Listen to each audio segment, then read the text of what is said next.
رات کے تقریباً 2:15 بجنے والے ہیں۔ کربلا معلیٰ کی پرسوز فضائیں ہیں اور ہم امام عالی مقام، امام عرش مقام، امام تشنا کام، امام حسین رضی اللہ تعالیٰ عنہ کی بارگاہ میں حاضری کے لیے جا رہے ہیں۔ فضائل اتنے ہیں کہ عقل حیران ہو جاتی ہے کہ ان کی شان ہم بیان کیسے کریں جو نبی پاک کی گود میں بڑے ہوئے ہوں۔ اچھا، امام حسین رضی اللہ تعالیٰ عنہ کی شان کا ایک اور پہلو سمجھیے گا کہ دنیا میں ہمارے یہاں بھی جب بچہ پیدا ہوتا ہے تو ہم اس بچے کو کیا کرتے ہیں، اس بچے کو گٹی دلانا چاہتے ہیں، تہنیک بھی کہتے ہیں اس کو۔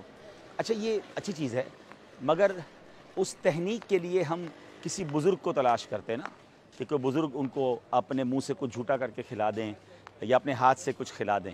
اچھا، پھر ہم کیا کرتے ہیں کہ ہم اذان کے لیے کسی کو ڈھونڈتے ہیں۔ نارملی تو خیر خود اذان بھی دے دینی چاہیے، لیکن چلے اگر اذان کے لیے بھی ہم چاہتے ہیں کوئی بزرگ شخصیت اذان دے، تو امام حسین کے کانوں میں جو اذان دی نا، وہ بھی نبی پاک علیہ الصلوۃ والسلام نے اذان دی۔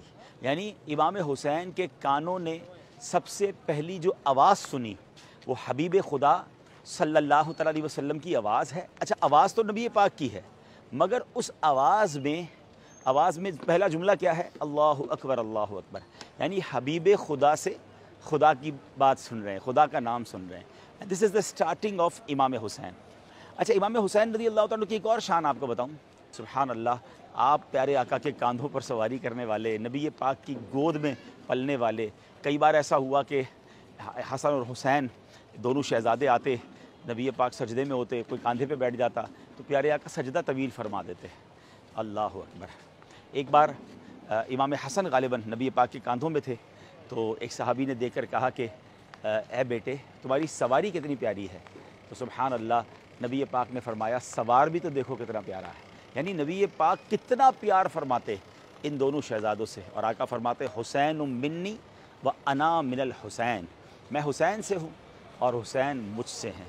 جس نے حسین سے محبت کی اس نے مجھ سے محبت کی، اور جس نے حسین سے دشمنی کی اس نے مجھ سے دشمنی کی۔ امام حسین نبی پاک کے چہیتے، میرے آقا کی آنکھوں کے تارے، نبی پاک نے انہیں اپنا پھول فرمایا، اور نبی پاک باقاعدہ انہیں اسمیل کرتے تھے۔ ہاں، یہ بھی میں آپ کو بتاؤں، پھول کہنا بہت بڑی بات ہے، مگر پیارے آقا ریحانۃ الرسول ہے نا، تو ان کو سونگھتے تھے، اتنا پیار، چومتے تھے انہیں۔ ان کے ساتھ ظلم تو بہت ہوا ہے، مگر بہت عظیم ہستی ہیں، ہم پر مہربانی فرمائیں گے انشاءاللہ، اور اللہ پاک ان کے صدقے ہمارے گناہوں کو معاف فرمائے، ہماری خطاؤں سے درگزر فرمائے۔